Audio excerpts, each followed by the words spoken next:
All right, welcome back. Today, I want to take a different route. We're going to do something historic today, literally historic. We're going to go back in history and look at some cases that have direct bearing on what we're doing today nutritionally.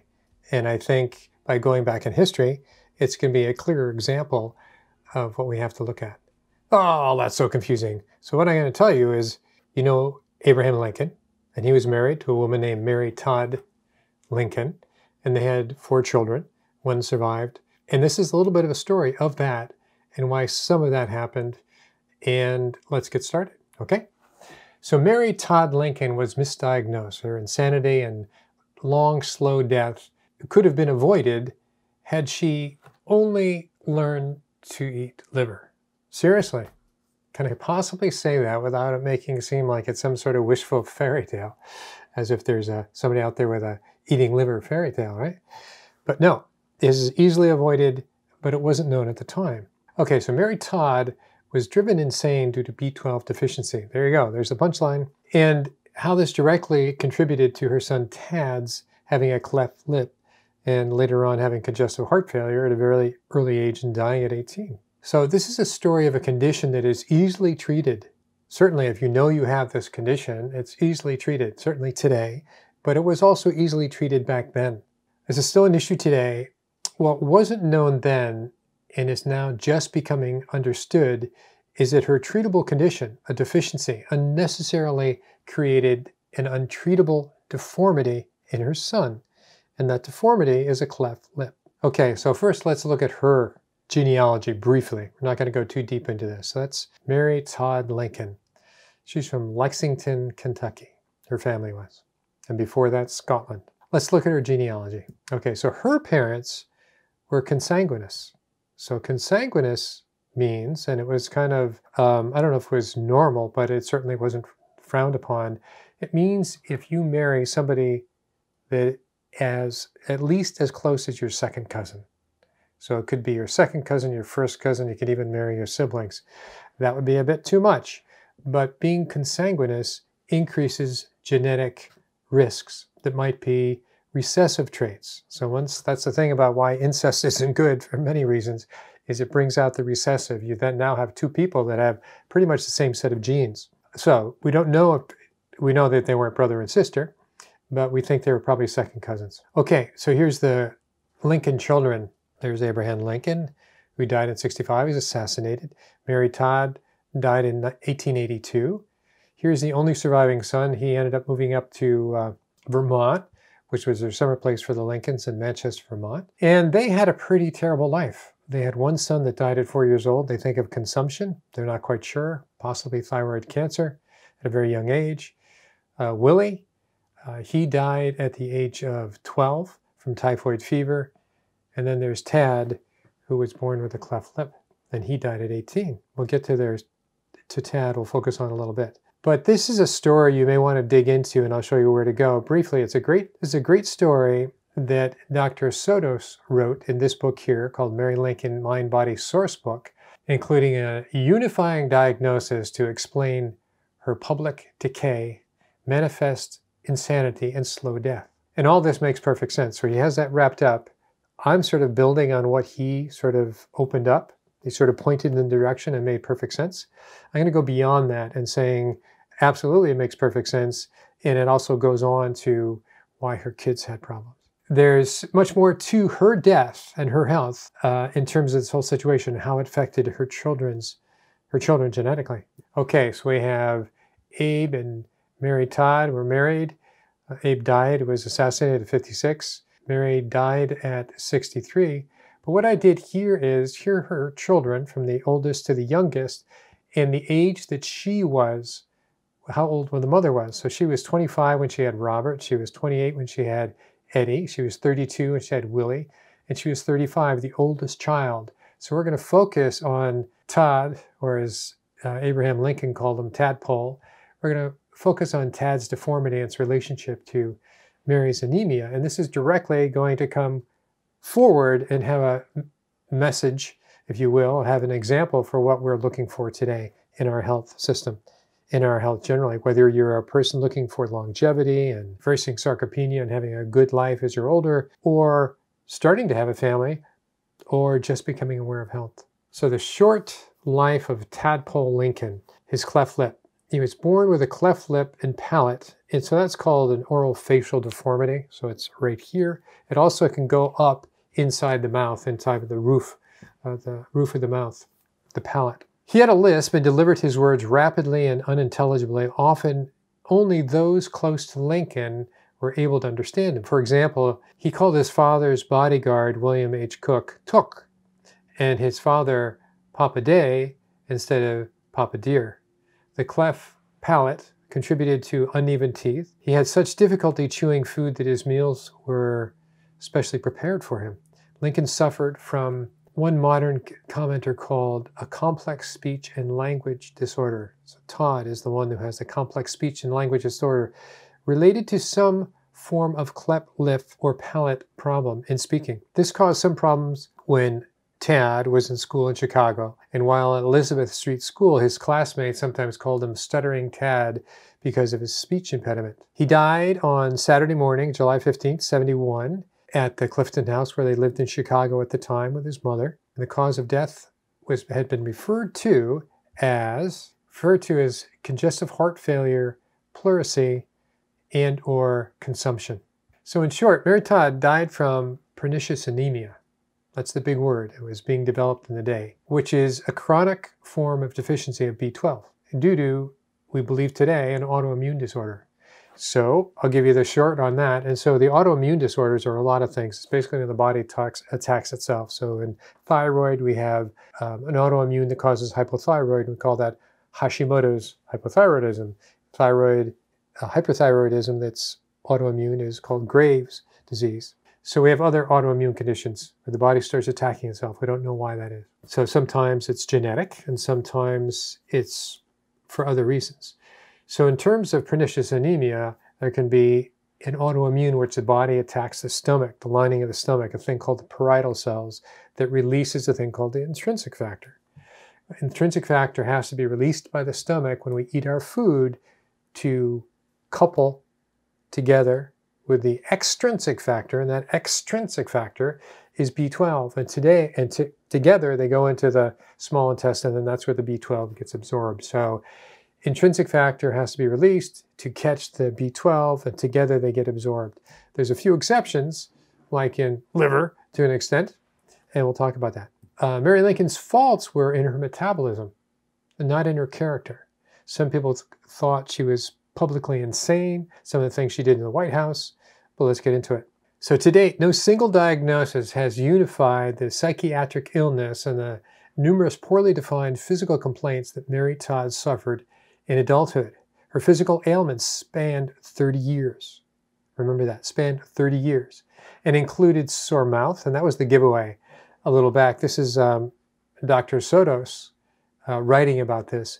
And how he came across this is because he was writing a book on Lincoln's presidential health. He writes about presidential health. He's writing about Lincoln's health, which was endocrine disorder, and came across a line about Mary Todd that she always reported she had a sore tongue, and she had neurological disorders, and nobody could really ever put it together.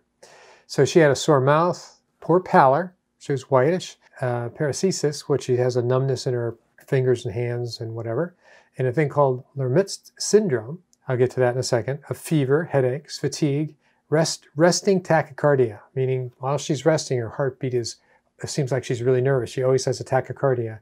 Edema, episodic weight loss, progressive weakness, ataxia, and visual impairment. It's quite a list. So long thought as hypochondriacal, meaning always complaining that she's sick. That's the American word of hypochondriac. If you're a hypochondriacal person, you're always complaining, you're always sick. But actually the word hypochondriac is below your ribs. So below your ribs, hypo, below, chondriac, which is actually your ribs, is your liver. So a hypochondriac is really all about their liver.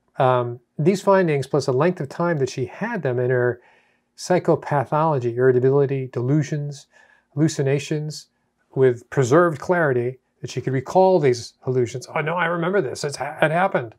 Were all consistent with vitamin B12 deficiency. We didn't know vitamin B12 then, so we're taking that a little bit out of context. But right now it's very conspicuous. Okay, so pernicious anemia most probably caused this deficiency. This is Dr. Soto saying, I think it's pernicious anemia. Somebody should tell them the patient's already died. Okay, so her consanguineous parents both came from an area of Scotland having a high incidence of pernicious anemia. A diagnosis of chronic multisystems pernicious anemia would clarify the conduct of Mary Lincoln as First Lady. This is Dr. Soto's writing. And illuminate challenges faced by her husband, President Abraham Lincoln, about her behavior. Her case highlights many forgotten features of the natural history of untreated pernicious anemia and is unique in the medical literature in demonstrating such a course extending over a lifetime. Most people with pernicious anemia die early. They obviously have a poor diet, but they don't know they have B12 deficiency, so they keep doing what they're doing, and often they die in their 30s and 40s. So what is Lermet's phenomenon? It's obviously French. It's called the Barber chair phenomenon. It's an uncomfortable electrical sensation. You feel like you get shocks through your arms and your legs that runs through the back and into the limbs. The sensation can feel like it's going up or down the spine. In many people, it's elicited by bending the head forward. They call it the nuchal position, bending the head forward. And it also can be revoked by the practitioner pounds on the cervical spine while the neck is flexed. So it's named after the French neurologist, Jean Lermet, or however you pronounce that. So what we're seeing here is a spinal cord. Why is that interesting? Because in pernicious anemia, what happens is the spinal cord gradually decomposes. It's when you have B12 deficiency, all your nerves, brain, all your nerves will start to collapse little by little, so it makes perfect sense. Okay, so her physical ailments span 30 years. What is that? Well, you can't absorb enough B12. That's part of it. That's if it is autoimmune. And so you get anemic. You have fewer and fewer cells. And included sore mouth, pallor, paresis, all the things I've already told you about, and ataxia. They start to stumble around a little bit like they're drunk. So I looked it up. Pernicious anemia actually is still, to date, I mean, it's much better than it was back then, but her consanguineous parents that came from Scotland having a high incidence of pernicious anemia, there you go, it's north of Aberdeen. And there's other areas as well, but it is high for the highest area in all of the UK, the greater Great Britain. Pernicious anemia typically affects people aged 60 to 80 of Northern European descent. That's today. So it typically affects people 60 to 80. So it's, in fact, the rates after you get over 60 quadruple 5 to 6 times. And that was from a study in 1960. So when and how we learned to treat pernicious anemia successfully. The story is pretty interesting. Okay, so timeline. I'm not going to go into 1800s, though that's where it was coined. The doctor from Scotland, there you go, from Scotland, Addison, from Addison's disease, which is not having enough, adrenal glands can't produce enough cortisol, so they call that Addison's disease. A lot of people had Addison's disease. So you now have another condition in which it doesn't produce, they don't have enough B12. So he pretty much defined both conditions, and sometimes they call it Addison's kidney or Addison's pernicious anemia. Timeline, 1917 through the early 1920s, about the time of World War I. Ripple and Rochstadt Robbins, they were two researchers at University of California, San Francisco, made the discovery during experiments in which they were specifically looking at what foods will increase hemoglobin. In dogs, they bled dogs down to the point that they were anemic from blood loss, right? Didn't kill them, they just made them anemic. Then they fed foods, various foods, to see which would make them recover most rapidly. So they were progressive in that they were seeing what foods would increase hemoglobin and therefore would restore, for instance, in the dogs, their anemia. So they discovered ingesting large amounts of liver, more than anything else, seemed to cure anemia from blood loss. Then they tried it as a treatment for pernicious anemia, and it improved dramatically. But they're working in the dog world. So just to give you a little timeline here, other things that were happening is in 1921, you had the beginning of the ketogenic diet. And that was from Russell Wilder, pediatric epilepsy. So before that, pediatric epilepsy was just about fasting. They got better, but you can't fast forever. Also around the idea of fasting In 1923, insulin was isolated from dogs up at the University of Toronto by Best and Banting, and then it was starting to give to people, and it totally changed type 1 diabetics. They now had insulin that they could take. There was a lot of fine-tuning through the subsequent 50 or 60 years, but that was a big breakthrough. So that's happening within years here. Okay, so in 1922, building on Whipple's experiment, there's two doctors in Boston. Boston began trying to improve the eating habits of his private patients with pernicious anemia, and his assistant, another doctor, Murphy's, helped. So he ordered a diet that was rich in iron. Kind of made sense. If you're anemic, give them iron, and so where's the sources of iron? And purine derivatives. Purine derivatives are the things that give you gout, remember, in high concentrations. So that's meat primarily. So he had 100 grams to up a half a pound of liver per day per person. He had about a quarter pound of muscle meat, just meat, leafy vegetables, especially lettuce and spinach, fruit, eggs, and milk. It took 3 years for Minot to eventually get some of his patients to eat the optimal amount of liver per day. So it took 3 years of him encouraging his patients to eat half a pound of liver per day who had pernicious anemia. So Minot and Murphy then worked to isolate the curative power of liver. They saw it was working, and it worked better than anything else. And I'm skipping a lot of history, of course, but they wanted to know, so what's in liver? First they blended it up, and then they gave it the solid part, and then they gave it the water part. They found out actually it's in the raw liver juice, So it had to be a water-soluble thing. So in 1926, he showed it was in the raw liver juice. Still didn't know what it was, but it was in the raw liver juice. Okay, so the details of the liver diet as a cure for pernicious anemia was formulated by Minot and Murphy. And they made this big presentation. This is from page 1 of their big presentation to the American Medical Society about how they did it. So here's what's interesting. So they had a half pound of liver per day. I told you about that. Here are the macros. They wanted to have that person, generally speaking, have 2,000 or 3,000 calories a day. Okay, that's about on par. So I'm a 5'10" male. I'm about 2,000 calories a day, 1,500 to, depending on my workout level, 340 grams of carbs, 135 grams of protein. Now that's really interesting. So 135 grams of protein puts it into a high protein diet. So I kind of max out just about at that amount of protein per day in grams. I don't try to go over that much. So then they encourage them to have 40 grams of fat derived from butter and cream. So that's all animal products. That's all saturated fats. That's interesting. Eggs if they wanted them. They could have milk if they wanted. Then they had to make sure they were having enough calories. So they said have potato or breads, dry bread or potatoes or cereals just to bring it up to 3,000 calories. No sweets. So there's grossly sweet foods were not given. Sugar is allowed. Use it very sparingly. So even then, this is even then in 1926 and earlier, they were suspicious of sugar. Okay, so what I did is I threw this into Chronometer, and I just threw this together. There's the half a pound of calf's liver, here's the beef, eggs, spinach, whole milk, an orange, bread, and a potato. I only came up to about 1,300 calories, so they're gonna have to eat a lot more bread and other things, maybe a bigger salad. I just put in a little spinach. So here's the breakdown. So basically, there's the carbs. So it's a pretty high carb relative to, it's certainly not a ketogenic diet, but it's also a high protein. So it's a high protein, low fat diet. So here's what it looks like, but here's the part that he wanted to focus on. The B12, over 1,000, this is by today's standards now, right? So if you threw that in there, they would get over 1,000% of their B12. They get over nearly 500% of their folate and some of their choline. Not up to snuff on choline, but that wasn't his issue. His issue was only about the liver. They didn't know the difference between folate or B12, and they said, just try this. And so it started to work.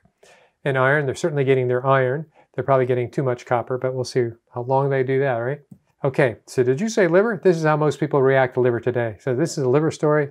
Hate liver. Most people hate liver. I like liver, and I hope you do too. So the impact, pernicious anemia, it was a disease which was not enough red blood cells. So that was like other anemias. You could have other kinds of anemias, anything that resulted in too few red blood cells, too few red blood corpuscles due to lack of B12. And it was fatal disease up until about 1926. So up until this moment, pernicious anemia was a deadly disease, and you died pretty much around your 40s, if not earlier. Now it starts later.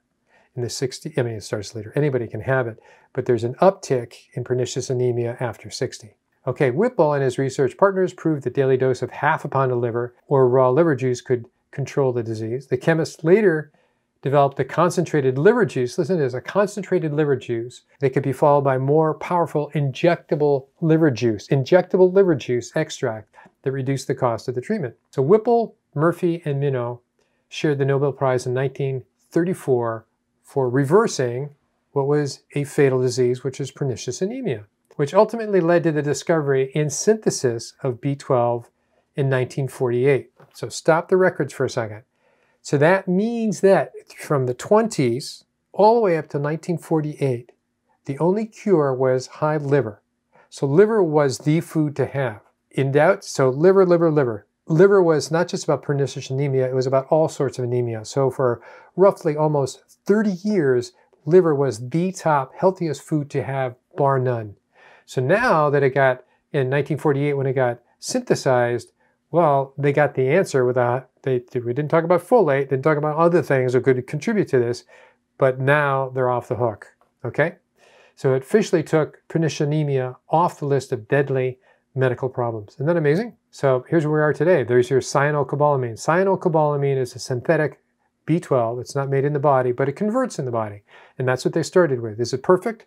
It changed a lot of people's lives, but I'll show you better. Okay, here's what I like. We have our egg yolk waffles with our liver pate, and that's where we get, still think that liver should be on your list as well. So Thomas Addison, I should say, he's the guy best remembered for two conditions that bear his name. Addison's disease, deficiency of adrenal cortical hormones, cortisol, if you will. So you give people cortisol in various amounts to make up for what they can't make up for, and they feel kind of normal. It's the same thing with, you could say, give people insulin, they can't produce their insulin, they feel normal.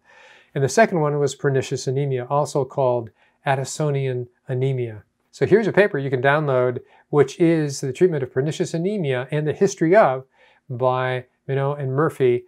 And he references, goes way back to the 1860s. So he's going back 60 years before and saying, and looking in all the health and medical books by saying, you know, this is what this is, and getting all the clues. And that's what a good doctor would do. A good doctor would go through all the history of that particular illness. Okay, so diet, he said, really diets have been studied that well, and they were the first. Minot and Murphy were the first to really use diet, sounds naturopathic, doesn't it, to use diet to cure pernicious anemia. What does this have to do with Tad Lincoln? You think I forgot him, don't you? All right. So the story just got started. Time to get relevant to it's going to get relevant to our current nutritional crisis due to overnutrition. What is overnutrition, you ask? I have absolutely no idea. Do you? Overnutrition is a word, by the way. And they use that word to describe high calories, empty nutrition food. Okay, overnutrition, a culture of hyper-palatable food engineered to be hyper-palatable, to keep you eating high omega-6 fat, high carb, nutrition deficient, additive impregnated food with a big question mark after it. That's what's called hyper-palatable overnutrition. That's our nutritional crisis today. So remember, Mary Todd Lincoln's physical ailments spanned 30 years and probably longer, which means Mary was well into her pernicious anemia, was B12 deficient, when Tad was born. To date, no single diagnosis, I'm repeating what Dr. Soter said, has unified the psychiatric illness and numerous poorly defined physical complaints that Mary Lincoln Todd suffered. So she was crazy a lot of time, to the point that her oldest son, Robert, put her in an insane asylum. And she got her attorney to get her back out, but she was considered insane. That's how bad it got, as it got worse and worse and worse. All right, again, now, here we're looking at, told you the age of Mary up here. Now they all died of something. Robert lived to be the longest. He died at 83 up in Vermont. And so here you have at age 35, Mary gave birth to Todd. And so that means that if she had it for 30 years, her pernicious anemia, she was 33, according to Dr. Soter. And so she was well into her B12 deficiency. Okay, so the question is, what does B12 deficiency have anything to do with Tadpole, and his cleft lip?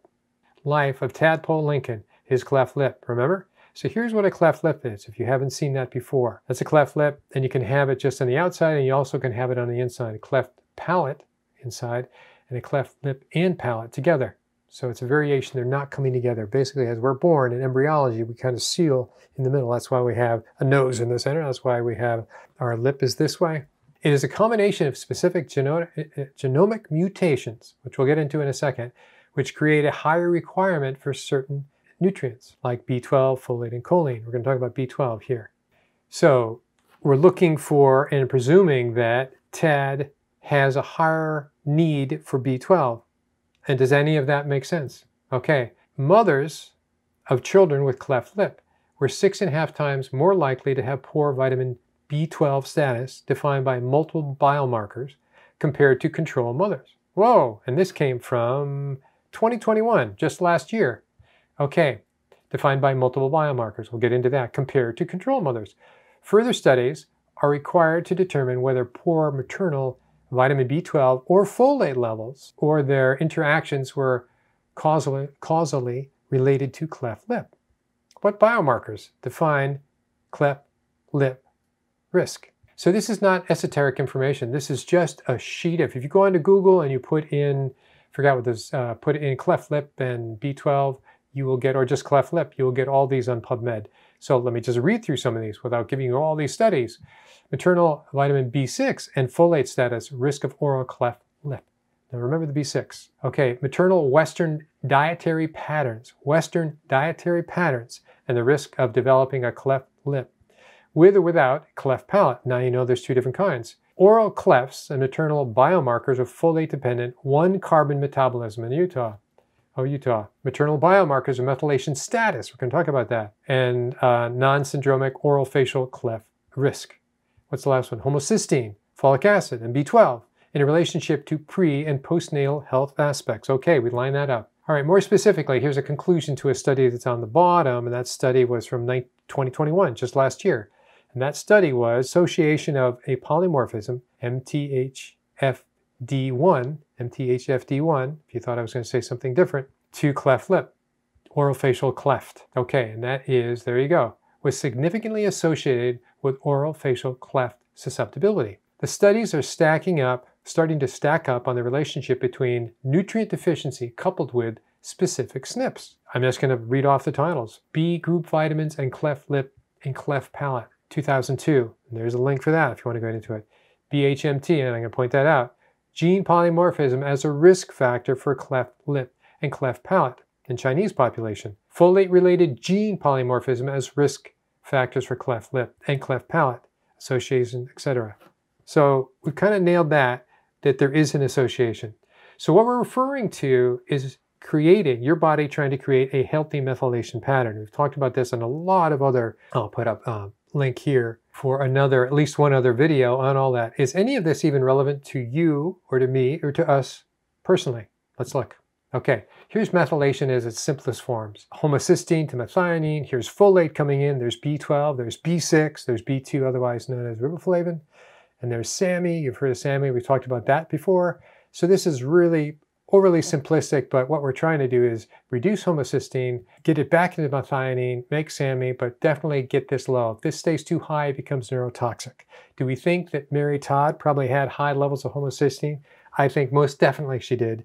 And she became toxic and she became psychotic at various times. Schizophrenic, perhaps, bipolar, all these things that she's accused of. Here's another way of looking at the methylation cycle. Again, homocysteine, methionine, SAMe. I just want to point these things out. What do we have over here? We have B12s in there someplace. B12's right under here. MTHFR, MTRR, we're going to see that. Glutathione down here. Neurotransmitters being turned on and off here. You want a healthy methylation, which is turning the cells on that need to be on and off that need to be off. So when you see a cleft lip, certain cells didn't get turned on that should have been on. That's a bad methylation pattern. And that's a bad methylation pattern because they were deficient in the cofactors that make this work well for them. And now we know that. Here's a bigger picture of methylation. Homocysteine to methionine. Folate, MTR. MTRR is back there. There's MTHFR. So folate, methylfolate, B12 is, there we go, B12, zinc, what else do we have? Cofactors. There's B2. Here we go. Here's even more detailed. Folate. There's the gene we read about, MTHFD1, and there's actually 3 or 4 variations of them. It's basically difficulty getting folate to be methylated and therefore to methylate B12. This makes perfect sense for these SNPs, they're all called SNPs, to be associated with neurotube defect, cleft lip, etc. So from folate to MTHFR, Houston, we have a problem. Yet another mutation I have, this is me now, it is involved with choline and it's involved with B12. Here we go, MTHFD1, highly involved with both choline and B12. We just read about that, and cleft lip association. I'm heterozygous, but I'm homozygous for another one that's involved. I didn't mention that. So what I'm saying is the value, I'm not going to get into me, the value of looking into this. Here we have somebody else. This is a mother, actually. Problematic mutations that do have to do with B12 and folate, having a higher need. So they're not deficient. They have a higher need, so they more easily can become deficient if you have a higher need, right? Okay, here they are. This is MTHFD, heterozygous, homozygous, heterozygous, heterozygous. That's a big deal. Also the next one, here's another person, heterozygous, homozygous, homozygous. What else do we have? BHMT, I told you about that. Homozygous. So those are critical areas, and MTRR, didn't get into that, but these are also related. So you find these potential weak links and you make sure the diet has what's appropriate. And you start with whole food first. So what we look at in blood, we look for homocysteine. I could have gone more detail, but this is a long enough video. But here's homocysteine. It's common enough for people to be out of range with homocysteine. So homocysteine means they don't have enough, they're not getting enough B12, folic acid, and or choline, or they have a predisposition by having certain mutations that means they need to get a higher requirement. And if they don't meet that higher requirement, if they don't meet their need, they're going to have an elevated level of homocysteine, and that will become neurotoxic. You also look for folate and you look for B12. I don't have that down here on this portion of labs, but I do look at that. That's for another story and another time. Okay, so this trip back in time showed us how important it is to know our own nutritional status in our own medical data. I mean labs, okay? Till next time. So if this is something that you're interested in, that is a topic that I obviously go deeper in terms of labs, in terms of how to do it, in terms of why you would want to do it, various topics, as you've seen that I've done in the past, then please let me know below in a comment. Till then.